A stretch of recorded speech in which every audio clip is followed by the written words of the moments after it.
I turned round to see who was talking to me, and I saw 7 gold lampstands, and among them there was what looked like a human being, wearing a robe that reached to his feet and a gold belt round his chest. His hair was white as wool or as snow, and his eyes blazed like fire.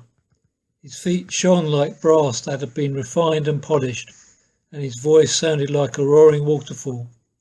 He held 7 stars in his right hand, and a sharp two-edged sword came out of his mouth. His face was bright as the midday sun.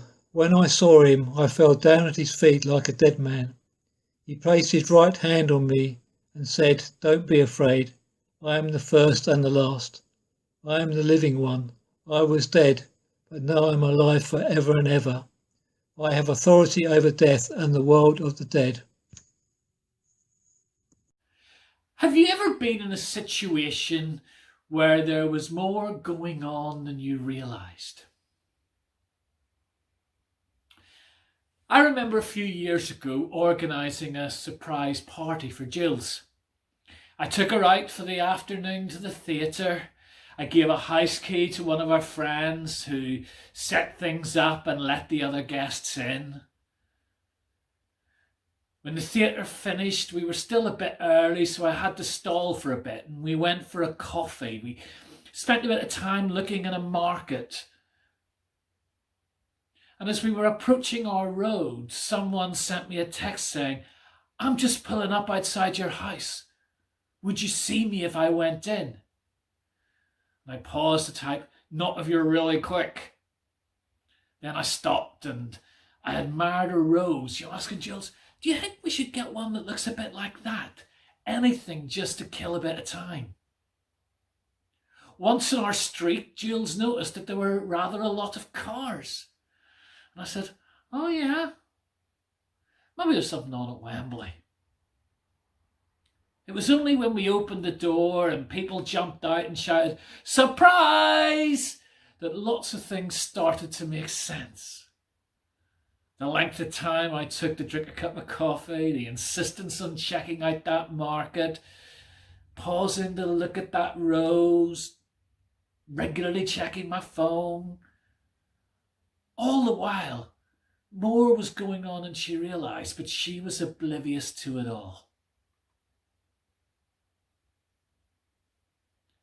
I don't know what comes into your mind when someone mentions the book of Revelation. In my experience, there are a couple of reactions. There are some who just don't touch it. It's all a bit weird. They don't know what to do with it.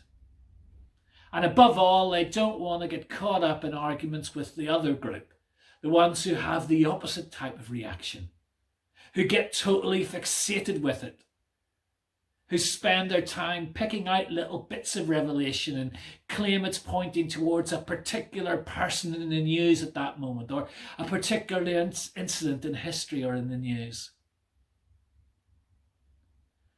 The sad thing is, I often think the first group should spend a bit more time in Revelation, and the second group should spend an awful lot less. But c'est la vie. But at the heart of Revelation is a message that there is more going on than we realise. That there was more going on than John, who wrote it, realised.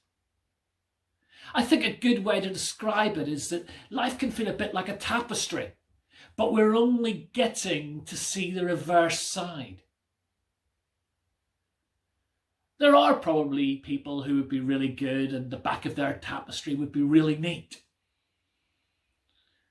I'm not one of them. If I did it, you'd be lucky to make out what was going on in the front. And you don't even want to think about the back.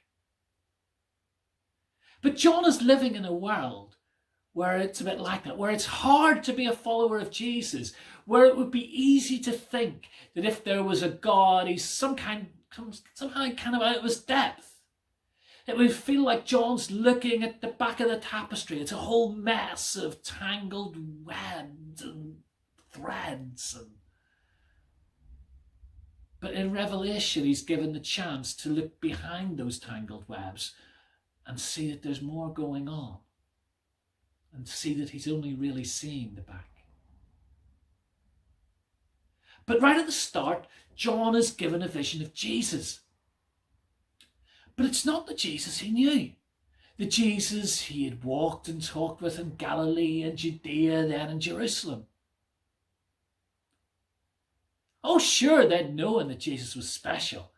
I mean, that's why they'd given up everything to follow him in the first place. But just how special they couldn't have known. For at the same time, he was just a man. He walked, he talked, he ate, he drank. He got dusty and dirty and had to wash. And he could ultimately be killed.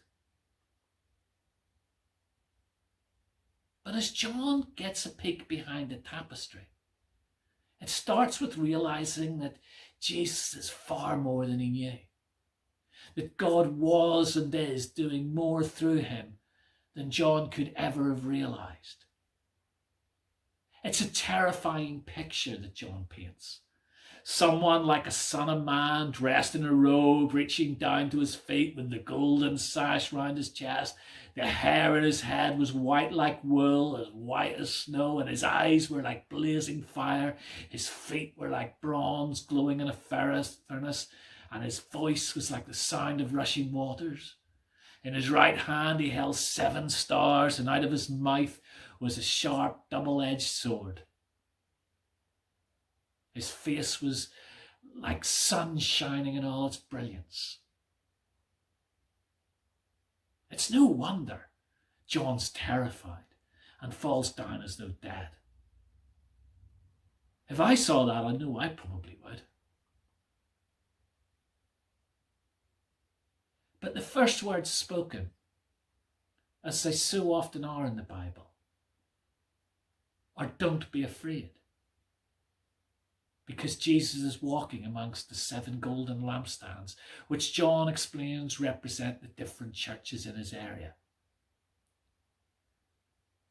It's a story about how, although things seem to be just totally out of control right now, and God is nowhere to be seen, that Jesus is present. He is aware of what's going on. And not just in general, but in each situation. And as the picture is unpacked over the next chapters, Jesus shows John that he has and he is what each of them need in their situation at that time. I've spoken about Advent as a time when we acknowledge that just as the people of our Old Testament waited for God to fulfill his promises, so do we. And in Revelation, behind all the imagery and poetry, we're given a glimpse of why we can wait with confidence. In a few weeks, we shall wonder at God taking on flesh, becoming a human baby.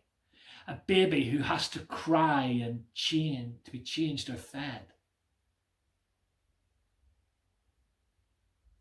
But he doesn't stay in the manger. He doesn't stay in Galilee, Judea, Jerusalem.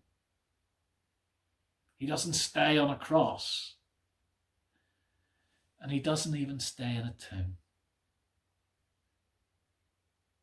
There is more going on here than we realize.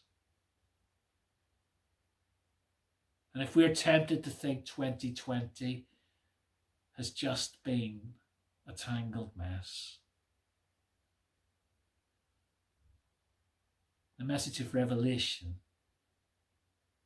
is that God is still aware and is still amongst it. Though we cannot always see it, he's not caught short. He's not out of his depth. God knows where we're going well. He knows where we're struggling. He knows our circumstances and situation. And he is enough. So in this season, may we catch a glimpse beyond the tinsel, the lights, and even the manger, and come to see in this child we'll be celebrating that there's far more going on than we realize. That in him and through him, God is at work. This tangled mess is going somewhere. And the God who comes to us in Christ will get us there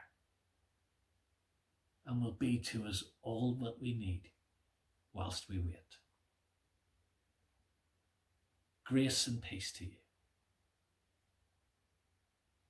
Have a good day.